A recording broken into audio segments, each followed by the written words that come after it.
কৃষি যে একটা সায়েন্স, এটাই তো সাধারণ মানুষ অনেকে জানে না। তুমি না ভালো ছাত্র ছিল, তুমি কৃষিতে পড়ো। বাবা মাকে এই যে আমার সফলতার গল্পটা বলবো, এটার জন্যই এতগুলো বছর অপেক্ষা করছি। বিসিএস জানানো, শেখানো, বোঝানো এবং বিসিএস এর জন্য যে পরিবেশ, এটা বাংলাদেশ কৃষি বিশ্ববিদ্যালয় থেকে আমি পাইছি। তাদের রেজাল্ট ভালো না, তাদের উদ্দেশ্যে আমি বলবো যে সময় কখনো শেষ হয়ে যায় না, সুযোগ কখনো শেষ হয়ে যায় না, যে কোনো মুহূর্তে ঘুরে দাঁড়ানো যায়। আমার নিজেরও রেজাল্ট, একাডেমিক রেজাল্ট অত্যন্ত খারাপ। যারা সেকেন্ড টাইমে এসে কৃষির প্রস্তুতি নেয়, তাদের চাইতে যারা ইন্টারমিডিয়েট শেষ করে শুরুতেই কৃষির জন্য প্রস্তুতি নিবে, তারা জীবনে অনেক দূর আগায় থাকবে। তো প্রথমবার আমার একটা দুর্ঘটনার কারণে আমার বড় ভাই রোড অ্যাক্সিডেন্টে মারা যায় অ্যাডমিশনের মাঝে। তো আমি আসলে ওইভাবে পরীক্ষা দিতে পারি নাই, আমার ফার্স্ট টাইমে কোথাও চান্স হয় নাই। শিক্ষা প্রতিষ্ঠানটা মূলত একাডেমিক পড়াশোনার পাশাপাশি আপনাকে সেই পরিবেশটা ইনশিওর করে, এবং যে ক্যাম্পাসের পরিবেশ যত সুন্দর, সেখান থেকে সফলতা বেশি। প্রত্যেকেই এটার সাথে জড়িত। আপনি যতক্ষণ খাবার খাচ্ছেন, ততক্ষণ আপনি কৃষির সাথে জড়িত। আসসালামু আলাইকুম, আমি মোহাম্মদ আরাফাত, পড়াশোনা করতেছি বাংলাদেশ কৃষি বিশ্ববিদ্যালয়ের এগ্রিকালচার ফ্যাকাল্টিতে। তো আমাদের প্রত্যেকদিন নতুন নতুন আমাদের যে পর্বগুলো আসতেছে, তারই ধারাবাহিকতায় আজকে আমাদের আয়োজন সকল গেস্ট নিয়ে আমরা তোমাদের সামনে হাজির হয়েছি। তো আজকে আমাদের সাথে আছে সকল আমাদের বাংলাদেশ কৃষি বিশ্ববিদ্যালয় আমাদের একজন বড় ভাই, এবং সে একজন সকল বিসিএস ক্যাডার। তো আজকে ভাইয়ের সাথে আমরা গল্প করব, ভাইয়ের জার্নি শুনবো। সবকিছু মিলে আজকে একটা সুন্দর একটা পরিবেশ, বা সবকিছু মিলিয়ে আজকে তোমরা একটা নতুন একটা কিছু জানতে পারবা। তো আমরা প্রথমেই আমরা ভাইয়ের কাছ থেকে ভাইয়ের পরিচয়টা জানবো। ভাইয়া একটু পরিচয় দিন। আমি রাব্বি হাসান অপু, 43 বিসিএস এ কৃষি ক্যাডারের সুপারিশ প্রাপ্ত হয়েছি। আচ্ছা। আর আমি বাংলাদেশ কৃষি বিশ্ববিদ্যালয়ে কৃষি অনুষদে অনার্স এবং সিড সায়েন্স অ্যান্ড টেকনোলজিতে মাস্টার্স ডিগ্রি কমপ্লিট করেছি। আচ্ছা, দেখ, এটা একটা বড় দিক যে আমাদের প্রত্যেকে, আমাদের নতুন নতুন যতজন গেস্টকে তোমরা দেখতে পাচ্ছ, সবাই আমাদের বাংলাদেশ কৃষি বিশ্ববিদ্যালয় থেকে সফল করা মানুষেরা। তো এদের মুখ থেকে আমরা সকল তাদের সফল জার্নি সবকিছু শুনতেছে। তো আমরা প্রথমে আমি একটু ভাইয়ের কাছে জানতে চাইবো, ভাইয়া আমাদের মেসনের প্রোগ্রামে আসছেন, আপনি আসলে কেমন লাগতেছে? না, এটা আমার কাছে অত্যন্ত ভালো লাগছে যে আমাদের কৃষি বিশ্ববিদ্যালয়ের ছোট ভাইরা এবং আমাদের এই যে কৃষিটাকে সবার কাছে তুলে ধরার জন্য বা কৃষি শিক্ষাকে আরো বেশি জনপ্রিয় করার জন্য এত সুন্দর একটি আয়োজন করেছে মেসন। সেজন্য মেসনকে অনেক ধন্যবাদ, এবং এখানে আমাকে অতিথি হিসেবে গেস্ট করার জন্য তাদের প্রতি আমার কৃতজ্ঞতা। আচ্ছা, অত্যন্ত সুন্দর আয়োজন। আমি মেসনের উত্তরোত্তর সফলতা কামনা করি। Thank you. এখন কথা হলো যে আপনি তো অ্যাডমিশন জার্নিতে ছিলেন, এবং অ্যাডমিশন জার্নিটাতে আপনি বাকৃবিতে আসার একটা সিদ্ধান্ত নিয়েছেন। আমি যতটুকু শুনেছি যে আপনি একজন সেকেন্ড টাইমার ছিলেন, এবং সেকেন্ড টাইমার হয়ে বাকৃবিতে আসা, এখন একজন সফল মানুষ হিসেবে পরিচয় লাভ করা। এই একটু জার্নিটা যদি আমরা একটু জানতে চাই, যে অ্যাডমিশনের শুরুটা কিভাবে, তারপর বাকৃবিতে আসা কিভাবে? আচ্ছা, অ্যাডমিশন আসলে আমরা যারা সায়েন্স ব্যাকগ্রাউন্ডে, ইন্টারমিডিয়েটের যারা সায়েন্স ব্যাকগ্রাউন্ডে থাকি, তারা মূলত ইন্টারমিডিয়েট কমপ্লিটের পরে আমরা দুইটা রোতে ভাগ হয়ে যাই, একটা ডাক্তার, একটা ইঞ্জিনিয়ার। তো আমি নিজেও এই গতানুগতিক ধারার বাইরে ছিলাম না, আমি ইঞ্জিনিয়ারিং প্রিপারেশন নিয়েছি প্রথমবার। তো প্রথমবার আমার একটা দুর্ঘটনার কারণে আমার বড় ভাই রোড অ্যাক্সিডেন্টে মারা যায় অ্যাডমিশনের মাঝে। তো আমি আসলে ওইভাবে পরীক্ষা দিতে পারি নাই, আমার ফার্স্ট টাইমে কোথাও চান্স হয় নাই। এরপরে আমি প্রিপারেশন নেই ঢাকা ইউনিভার্সিটির জন্য সেকেন্ড টাইমে। তো সত্যি কথা বলতে কৃষি সম্পর্কে আমার ততটা ধারণা ছিল না। এখন তথ্য প্রযুক্তি বা সবকিছুর কারণে এখন কৃষিটা মানুষের কাছে যতটা পৌঁছাইছে, কৃষি শিক্ষা, আমাদের কৃষি ইউনিভার্সিটি, তো আমাদের সময়গুলোতে আসলে এরকমটা এত বেশি জানাশোনার জায়গাটা খুব কম ছিল। তো আমি আর কি, যেহেতু আমার অপশন কমে গেছে সেকেন্ড টাইমে, আমি কৃষি বিশ্ববিদ্যালয়ে ফর্ম উঠেছি, এবং আমার এক বন্ধুর প্ররোচনায় দুজন মিলে ফর্ম উঠালাম। ঢাকা ইউনিভার্সিটির জন্যই প্রিপারেশন মূলত নিচ্ছিলাম। তো ঢাকা ইউনিভার্সিটি ভর্তির আগে আবার এই কৃষি বিশ্ববিদ্যালয়ে ভর্তি হয়। কৃষি বিশ্ববিদ্যালয়ে ভর্তি চান্স হওয়ার পরে ঢাকা ইউনিভার্সিটিতে অ্যাডমিশন হলো, এবং আমি ফরচুনেটলি, এখন বলবো ফরচুনেটলি, আমি এখানে আমার চান্স হয়। ঢাকা ইউনিভার্সিটিতে আমার চান্স হয় নাই। তো সেই সময়টাতে আসলে স্বাভাবিকভাবে আমি তো এইটা সম্পর্কে জানতাম না। কৃষি বিশ্ববিদ্যালয়ে পড়লে বা এখানকার ক্যারিয়ার, ফিউচার, এই সম্পর্কে আমার জানাশোনাটা খুবই কম ছিল।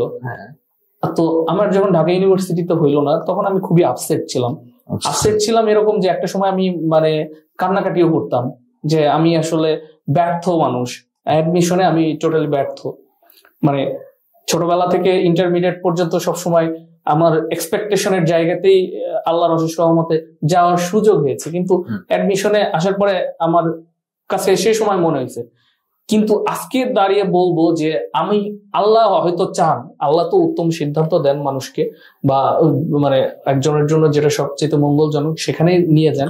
আমি বলবো যে আল্লাহর অশেষ রহমত, আমার বাংলাদেশের এত ইউনিভার্সিটি থাকতে আল্লাহ আমাকে এখানে আসার সুযোগ দিয়েছে, এবং আজকে আমার যতটুকু অর্জন, এই অর্জনের পিছনে আমার কৃষি বিশ্ববিদ্যালয়। এবং আমি যদি কৃষিতে না পড়ার যদি সুযোগ না পেতাম, হয়তো আজকে এইরকম জায়গাতে বা সফলতার গল্প বলার সুযোগ হতো না। এক্স্যাক্টলি, এটা খুবই বড় পাওয়া যে মানে ওই সময় ঢাকা বিশ্ববিদ্যালয়ের নাম স্কুলে হয়তো এখানে আসা হতো না, এবং ওই বন্ধুর প্ররোচনায় ওইটাই হয়তো সবচেয়ে বড় একটা পাওয়া ছিল যে আপনার জন্য কৃষিতে আসা।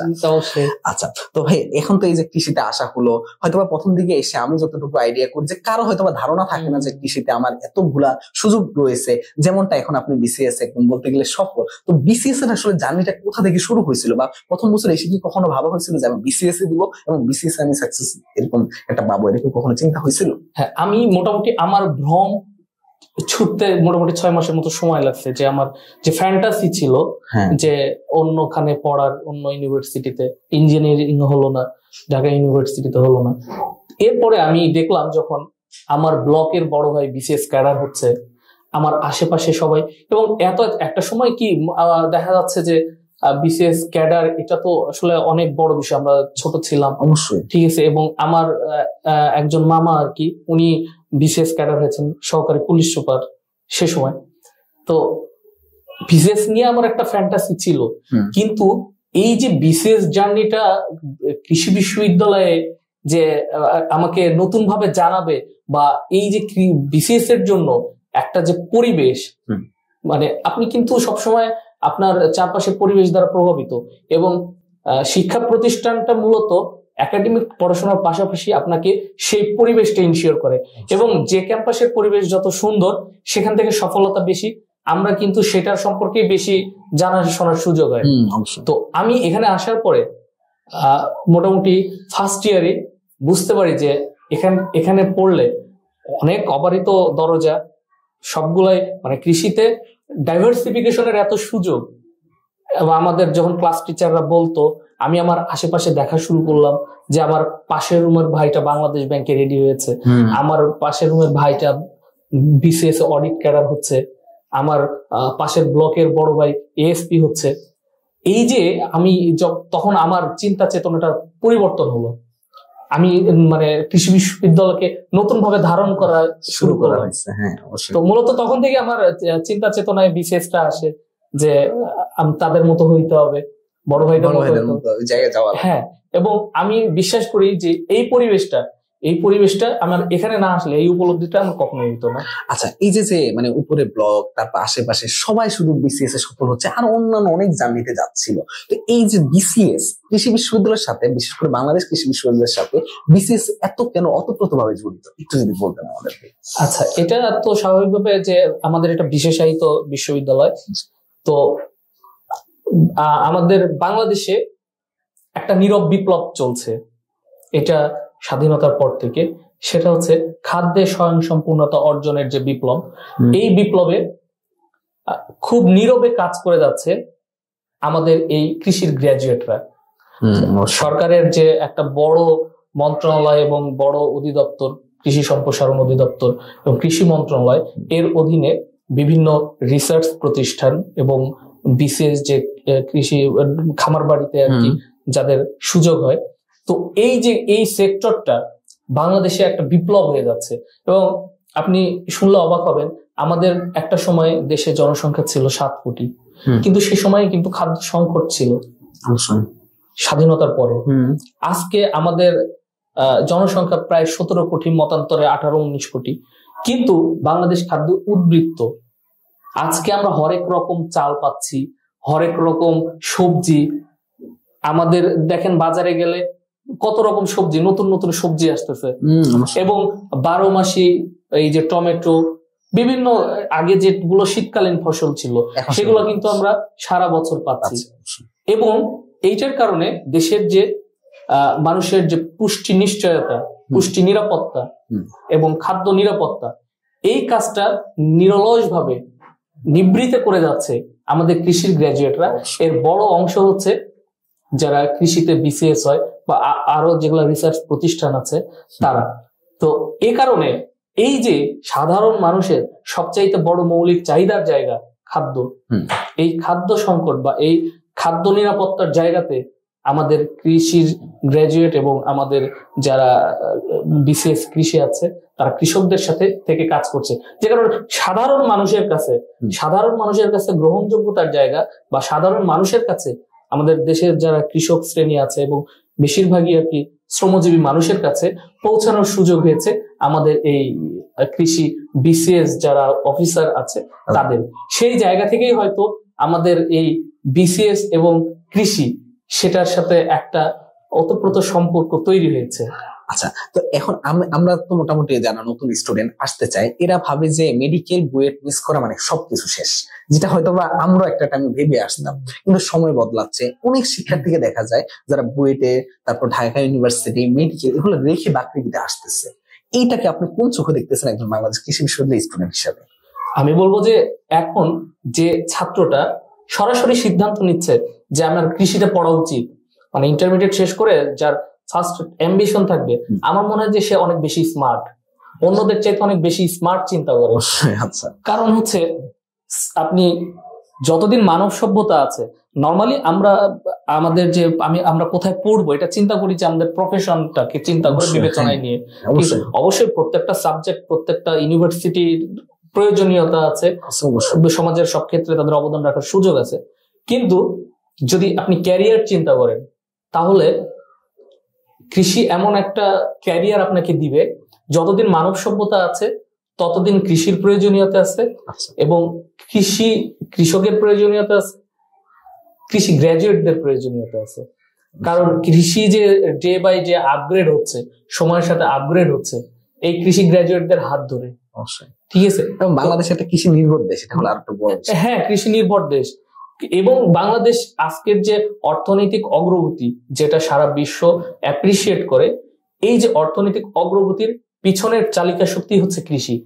আমার যখন খাদ্য নিরাপত্তা থাকবে তখনই কিন্তু আমি ফার্দার ইন্ডাস্ট্রিয়ালাইজেশনের কথা চিন্তা করতে পারবো। আমি আমার খাদ্য নিরাপত্তা অনিশ্চিত থেকে কিন্তু আমি ইন্ডাস্ট্রিয়ালাইজেশনে যাইতে পারবো না। ঠিক আছে, তো যাবতীয় যে উন্নতি, এই উন্নতির পিছনের বড় অবদানই হচ্ছে কৃষি। সুতরাং যারা কৃষি পড়তে চায় আমার মনে হয় যে সময়ের সবচাইতে স্মার্ট ডিসিশনটা তারা নিচ্ছে। প্রত্যেকে বিশেষ জায়গার বিশেষ প্রয়োজনীয়তা আছে, ডাক্তারদেরও দেশে প্রয়োজনীয়তা আছে, ইঞ্জিনিয়ারদেরও প্রয়োজনীয়তা আছে। কিন্তু আমি বলবো যে কৃষির প্রয়োজনীয়তা বা কৃষিতে অবদান রাখার সুযোগ বা ক্ষেত্র এইটা অন্য যে কোনো জায়গার চাইতে অনেক অনেক বেশি।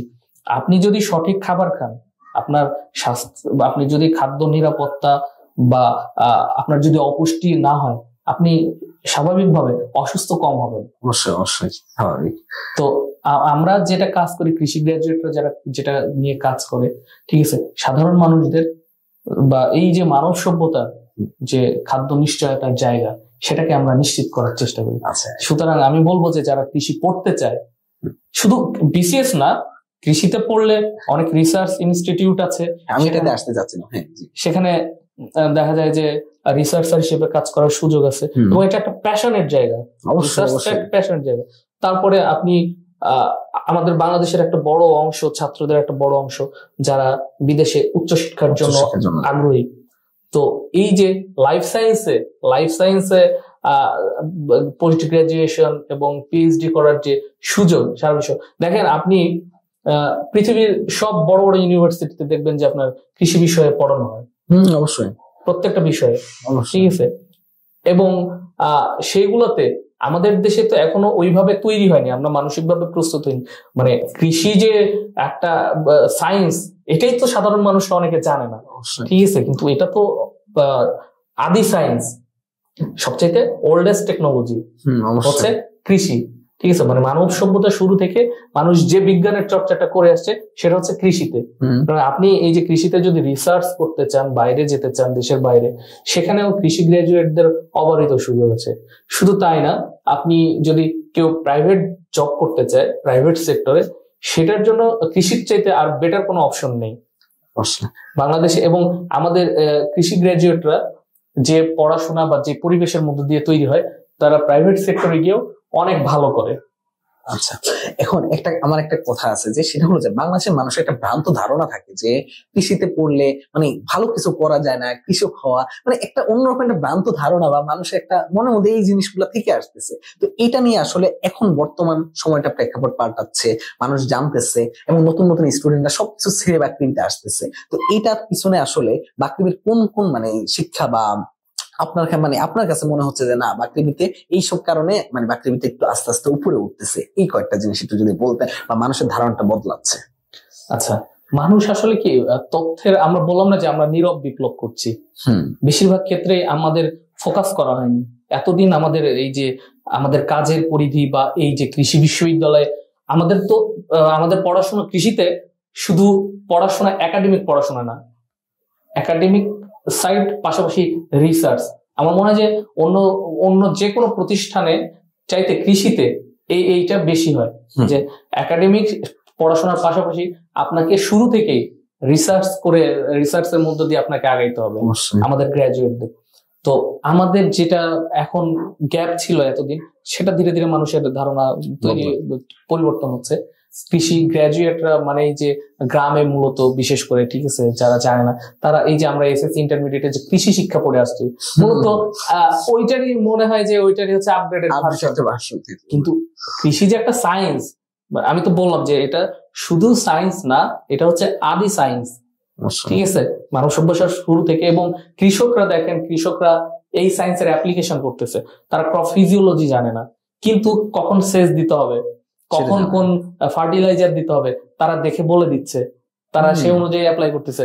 কখন বৃষ্টির সাথে, সেচের সাথে, আবহাওয়ার সাথে কখন কোন ফসল বুনতে হবে, কখন ফসল কাটতে হবে, তারা কিন্তু এই সায়েন্সটা প্র্যাকটিস না করেই কিন্তু তারা এই কাজটুকু করতেছে, ঠিক আছে। তো আমরা এই যে এখানে যে কৃষিতে যে সায়েন্সের যে এত পড়াশোনা বা কৃষি নিয়ে যে এত বিস্তর জানার জায়গা আছে, এটা সাধারণ মানুষের কাছে এখনো পৌঁছায়নি। এবং এই পৌঁছায়নি জন্যই মানুষের মধ্যে একটা ভ্রান্ত ধারণা আছে কৃষি নিয়ে। আমি যখন এখানে ভর্তি হই, তখন আমাকে অনেকে এইভাবে বলছে, শেষ পর্যন্ত তুমি না ভালো ছাত্র ছিল, তুমি কৃষিতে পড়ো। অবশ্যই, মানে ভালো ছাত্ররা যে কৃষিতে পড়বে এটা তারা বিশ্বাস করে, এইটা তারা নেয় না। স্বাভাবিকভাবে আমাদের সমাজে একটা প্রচলিত ধারণা যে ভালো ছাত্ররা ডাক্তার হবে, না হলে ইঞ্জিনিয়ার হবে, ঠিক আছে। তো এইটা ধীরে ধীরে আমার মনে হয় যে আজকে তথ্য প্রযুক্তির কল্যাণে আজকে সবার জানার সুযোগ হচ্ছে, সবাই বোঝার বুঝতেছে। এবং আপনি দেখবেন যে প্রধানমন্ত্রী লাস্ট তার কয়েকটা সংবাদ সম্মেলনে কৃষিকে খুব দারুণ ভাবে ফোকাস করছে, যে আমাদের কৃষিবিদদের মানে বাংলাদেশে রিসার্চের একটা বড় জায়গা হচ্ছে কৃষি, অবশ্যই, ঠিক আছে। এখানে বা কাজ করার যে এত অবারিত সুযোগ আছে। এবং সবচাইতে বড় বিষয়টা কি, আমি যেটা মনে করি একজন কৃষি গ্রাজুয়েট হিসেবে, যে সাধারণ মানুষের জন্য করার সবচাইতে বড় ক্ষেত্র হচ্ছে কৃষি। এই দেশের কৃষক শ্রেণীর সাথে কাজ করার সুযোগ হবে। এবং বললাম তো যে প্রত্যেকেই এটার সাথে জড়িত। আপনি যতক্ষণ খাবার খাচ্ছেন ততক্ষণ আপনি কৃষির সাথে জড়িত। জি অবশ্যই। আচ্ছা, আমরা আবার একটু বিসিএস এ ফিরে যাই। তো আপনার তো বিসিএস জার্নির পরে মানে বলতে গেলে যে বিসিএস এ যখন রেজাল্টটা পেয়েছিলেন, সেটা হয়তো বা সারা বাংলাদেশের মানুষ দেখেছে, এবং আপনার অনুভূতিটা মানে কান্না করা, মাকে কল দেওয়া, ওই জিনিসটা আসলে ওই মোমেন্টটাতে আপনি কি চিন্তা করতেছিলেন? সবার আগে বলতেছিলেন যে মা তোমাকে আমি কল দিচ্ছিলাম, যে আমরা সবাই এই ভিডিওটা দেখছি এবং পুরো বাংলাদেশের মানুষ দেখেছে, একটু যদি বলতেন অনুভূতি, ওই সময়টার অনুভূতিটা। আচ্ছা, এটা আসলে আমি খুবই সৌভাগ্যবান যে বাবা মাকে এই সংবাদ দিতে পারছি। দেখেন, মানে আমার একটা মানুষের ছোটবেলা থেকে পড়াশোনার পরে সবার একটা উদ্দেশ্য থাকে, বা বাবা মার একটা স্বপ্ন থাকে তাকে প্রতিষ্ঠিত করা। তো প্রত্যেক বাবা মার মতো আমার বাবা মারও একই রকম স্বপ্ন ছিল। তো আমি আসলে বিশেষ জার্নিটা আসলে শুরুর পর থেকে আমি কিছুটা মাঝখানে আমার হোঁচট গেছে, আমি 41-এ ক্যাডার হতে পারলাম না, ঠিক আছে, এবং আমার বাবা মা এটা নিয়ে খুবই চিন্তিত ছিল। এবং আমি 43 রেজাল্টের আগে আমার সবসময় মনে হইতো যে আমি বাবা মাকে কি, যদি আমার ভালো কিছু না হয় আমি বাবা মাকে কি জবাব দিব। আমার ভিতরে এই প্রশ্নটা আসে, মানে বাবা মাকে এই যে আমার সফলতার গল্পটা বলবো, এটার জন্যই এতগুলো বছর অপেক্ষা করছি। এবং এই যে আমি মাকে যখন ফোন দেই, আমি প্রথমে আর কি বাবার সাথে কথা হয়েছে, তো আব্বুকে খবর জানাইছি, ঠিক আছে, ওপাশে আব্বু কান্নাকাটি করতেছে, পাশে আমি কান্নাকাটি করতেছি, তো মাকে বারবার ফোন দিচ্ছিলাম, হ্যাঁ ফোনের কাছে ছিল না, বুঝতে পারে না কি আছে। এই যে আমি জানাইলাম, এই অনুভূতিটা আসলে স্বর্গীয় অনুভূতি, এটা মানে আমি ভাষায় বলতে পারবো না। এই মোমেন্টটার জন্য হয়তো প্রত্যেকটা শিক্ষার্থী আজ বিসিএস এর প্রস্তুতি নিচ্ছে বা বলা যায়। হ্যাঁ, মানে এই যে নিজের সফলতার গল্পটা বাবা মাকে জানানো, আমার মনে হয় যে এটা প্রত্যেকটা ছেলে মেয়ে যারা সফল এখন হয়েছে বা সামনে সফল হবে, যারা ব্যর্থ হয়েছে, সবার মনের মধ্যে এটা একটা তীব্র আকাঙ্ক্ষার বিষয়, তীব্র আকাঙ্ক্ষিত একটা বিষয়। আচ্ছা, আমি যদি ভুল না করে থাকি, আপনার চোখে পানি আসতেছিল যে এই মানে ইয়াটা বলার সময়, বা মায়ের কথা বা বাবার কথা, মানে আমি যদি ভুল না করে থাকি, আমি আপনার চোখে পানিও দেখতে পাচ্ছি। মানে জিনিসগুলো হলো একটা আবেগের জায়গা, বিশাল একটা আবেগের জায়গা এটা। মানে বিসিএসটা তো অনেক লম্বা প্রসেস, এবং এখানে এত বেশি ধৈর্য ধরতে হয়, এত বেশি ধৈর্যের পরীক্ষা দিতে হয় যে স্বাভাবিকভাবে পরিবার সবচাইতে বেশি এটার জন্য সাফার করে, এবং পরিবারকে এটার জন্য অনেক বেশি মূল্য দিতে হয়। তো এই বয়সে বাবা মা আমার জন্য এই যে অপেক্ষা নিয়ে আছে, সেটাই, তো এই অপেক্ষার জায়গাটা পূরণ করতে পারছি। বা বিসিএস এ দেখেন, আমরা নর্মালি বিসিএসটা এত ক্রেজ কেন, এটা আসলে সামাজিক মর্যাদা বা সবার মাঝে একটা গ্রহণযোগ্যতার যে জায়গা, সে জায়গার জন্য কিন্তু মানে বিসিএস এর প্রতি সবার একটা আলাদা। তো আমি আমার সমাজে আমার বাবা মাকে গর্বিত করতে পারছি, এটাই বড়। এটা আমার মনে হয় যে আমার জীবনে, জানি না সামনে আর কি হবে, তো আমার জীবনের এখন পর্যন্ত আমার সবচেয়ে বড় অর্জন, সবচেয়ে বড় সফলতা, আমি আমার এই অর্জনটা বাবা মার সাথে শেয়ার করতে পারছি। বাহ, এটা খুবই ভালো। এর পিছনে বাংলাদেশ কৃষি বিশ্ববিদ্যালয় কতটুকু অবদান আছে, যদি এক লাইন একটু বলবেন। আমি বলবো যে আমাকে বিসিএস জানানো, শেখানো, বোঝানো এবং বিসিএস এর জন্য যে পরিবেশ, এটা বাংলাদেশ কৃষি বিশ্ববিদ্যালয় থেকে আমি পাইছি। অন্য কোথাও গেলে হয়তো আমি মানে যদি অন্য ইউনিভার্সিটিতে থাকতাম, আমি হয়তো বিকল্প চিন্তা করতাম, কিন্তু এখানে আসার পরে আমার পারিপার্শ্বিকতা দেখে আমার মনে হয়েছে যে না, আমার মাটির সাথে সম্পর্ক আরো গাঢ় করতে হইলে, মানুষের কাছে আরো ভালো মানুষের কাছাকাছি যেতে হলে আমাকে বিসিএস এর মাধ্যমে যেতে হবে। অবশ্যই এই যে বিসিএস এর সফল হওয়ার পরে গেজেট দেওয়ার মাঝে অনেকটা সময় থাকবে, সময়টা কিরকম কাটতেছে? এটা আসলে মধুর অপেক্ষা। আচ্ছা আচ্ছা, এটা অপেক্ষা, মানে রেজাল্টের পরে গেজেট পর্যন্ত আমাদের একটা অপেক্ষা এবং কিছুটা উৎকণ্ঠা থাকে। তো তারপরে এই সময়টুকু, প্রতিটা মুহূর্তে একটা ভালো লাগা কাজ করে। মানে রাত্রে ঘুমাচ্ছি, ঘুমের মধ্যে ঘুম ভেঙে যাওয়ার পরেও তখন যখন মনে হয় যে না, আমার একটা সফলতা আছে, তখন মানে অবচেতন মনে একটা ভালো লাগা কাজ করে। প্রতিটা মুহূর্ত আর কি আমি এখন এনজয় করার চেষ্টা করি আর কি, ঠিক আছে। এটার পিছনে আমি এখনো যেহেতু থাকার সুযোগ হচ্ছে এখানে, ঠিক আছে, সবার সাথে। আমি এতদিন এখানে ছাত্র হিসেবে ছিলাম, এখন বড় হিসেবে, ক্যাডার হিসেবে, হ্যাঁ, এবং সবার যে অ্যাপ্রিসিয়েশন প্রত্যেকেই, এবং আমার খুবই সৌভাগ্য যে আমি প্রত্যেকটা মানুষের কাছে, আমার শিক্ষক, আমার ছোট ভাই, বড় ভাই, বন্ধু, সবার কাছে এত বেশি অ্যাপ্রিসিয়েশন পাইছি, এখনো পাই। সবাই একটা আলাদা জায়গা থেকে আমাকে ভালোবাসে এবং বিবেচনা করে, সেটা আসলে আমাকে মানে অত্যন্ত আনন্দ দেয়। আচ্ছা, তো আমাদের এই ভিডিওটা শুধু অ্যাডমিশন না, আমাদের এই যে ভার্সিটির যে সকল আমাদের ছোট ভাইরা আছে বা আমাদের ব্যাচমেট আছে বা আমাদের বড় ভাইরা আছে, তারা অনেকেই দেখবে, তারাও হয়তো বা আপনার মতো বিসিএস এর জার্নিতে আসতে চাচ্ছে। তো তাদের আসলে একাডেমিক পড়াশোনা নিয়ে অনেকের হতাশা থাকে যে আমার সিজি ম্যাটার করে কিনা, বা আমার সিজি কি খুব প্রয়োজন আছে কিনা এই বিসিএস এর জার্নিতে আসার জন্য একটু যদি এটা নিয়ে একটু যদি বলতেন যে আসলে বিসিএস জার্নিতে সিজি কতটুকু গুরুত্বপূর্ণ। আচ্ছা, আমি বলবো যে প্রথমত এখানে যেহেতু আমরা একাডেমিক পড়াশোনার জন্য প্রথম আমার টার্গেট কিন্তু আমি ফার্স্ট ইয়ারে ভর্তি হই, কিন্তু আমার চাকরির অ্যাম্বিশন না, আমার একাডেমিক ভালো করতে হবে। তো রেজাল্ট যেটা করবে, আপনার রেজাল্ট হয়তো রেজাল্ট খারাপ থাকলেও ভালো করার সুযোগ আছে। যাদের রেজাল্ট ভালো না তাদের উদ্দেশ্যে আমি বলবো যে সময় কখনো শেষ হয়ে যায় না, সুযোগ কখনো শেষ হয়ে যায় না, যে কোনো মুহূর্তে ঘুরে দাঁড়ানো যায়।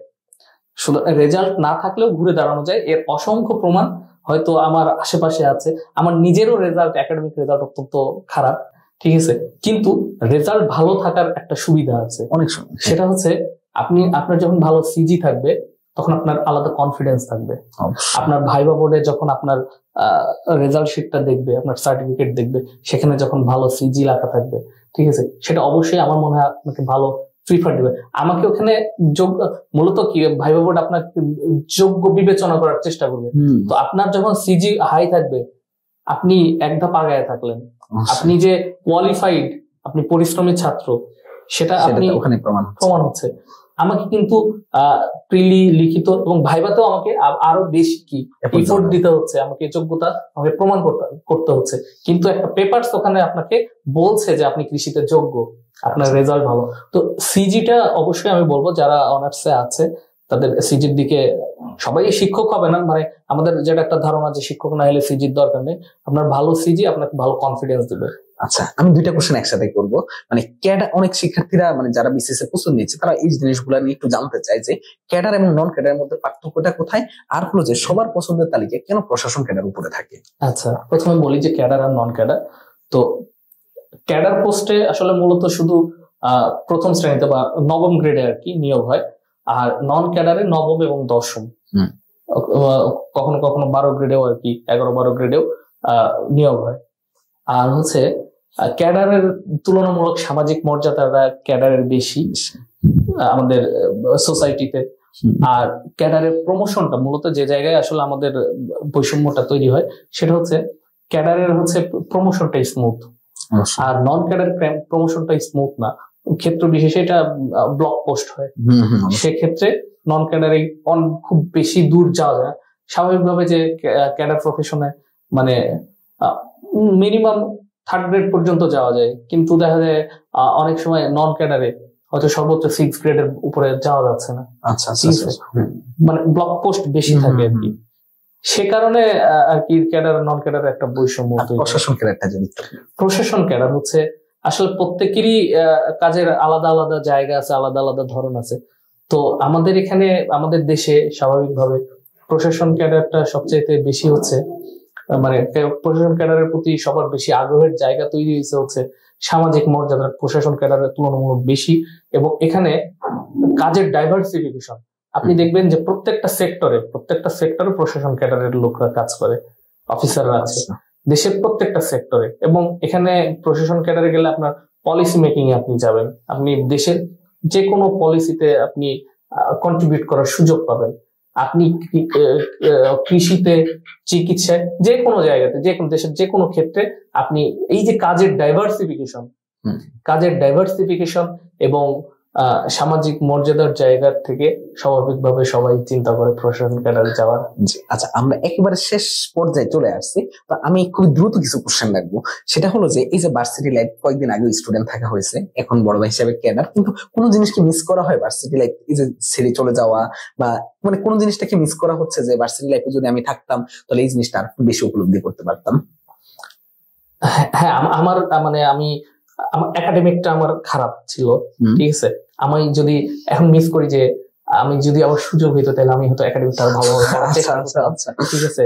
আর তুলনামূলক ভাবে আমি দেখা যায় যে ইউনিভার্সিটিতে সবকিছুই করছি, ঠিক আছে, বিভিন্ন সংগঠন থেকে শুরু করে।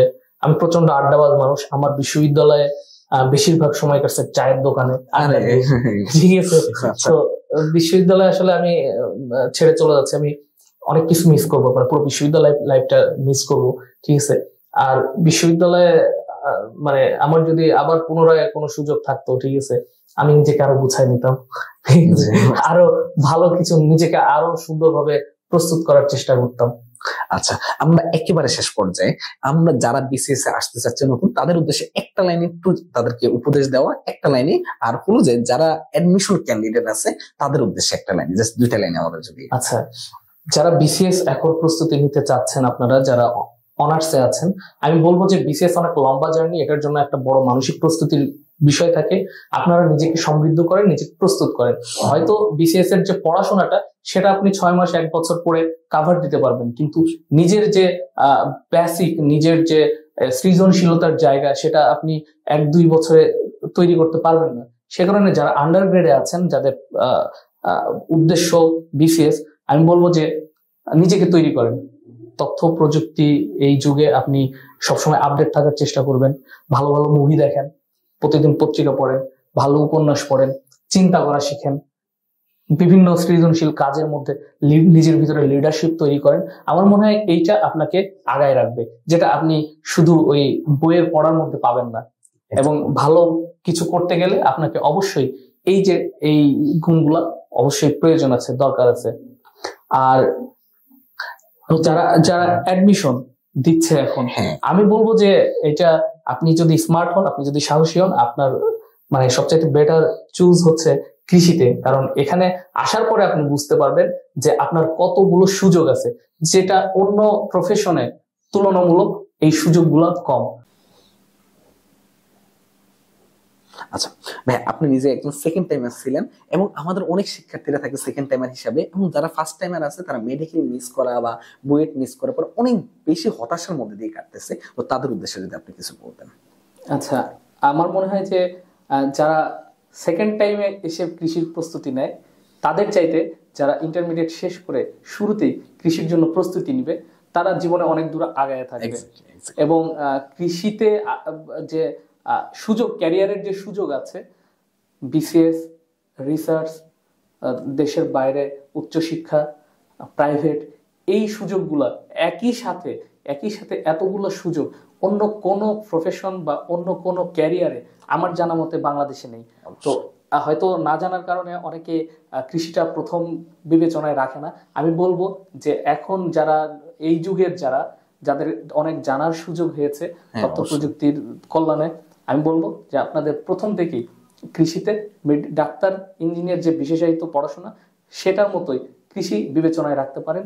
এবং এই শিক্ষা বা এখানে আসলে আপনার ক্যারিয়ার আপনাকে নতুন মাত্রা দিবে। ভাই, আমাদের প্রোগ্রামে আসার জন্য আপনাকে অসংখ্য ধন্যবাদ। এবং নতুন শিক্ষার্থীরা যারা এই ভিডিওটা দেখবে তারা অনেক বেশি অনুপ্রাণিত হবে, এবং আমাদের মানে জুনিয়র বলতে গেলে আমাদের সিনিয়র ভাইয়ারা, তারা সবাই প্রত্যেকে এই ভিডিওটা দেখবে এবং অনুপ্রাণিত হবে। আপনাকে অসংখ্য ধন্যবাদ, মিশনকে অসংখ্য ধন্যবাদ আমাকে এখানে আমন্ত্রণ জানানোর জন্য। সকলে ভালো থাকবেন। আচ্ছা, তো আমরা একেবারে শেষ পর্যায়ে চলে আসছি। তো আমি একটা কথাই বলে শেষ করব যে যেখান থেকে হতাশ হয়েছো সেখান থেকে শুরু করো। তো এরকম সকল মানুষদের আরো গল্প নতুন নতুন নিয়ে আমরা আসতেছি। দেখা হবে নেক্সট অন্য আরেকটা পর্বে।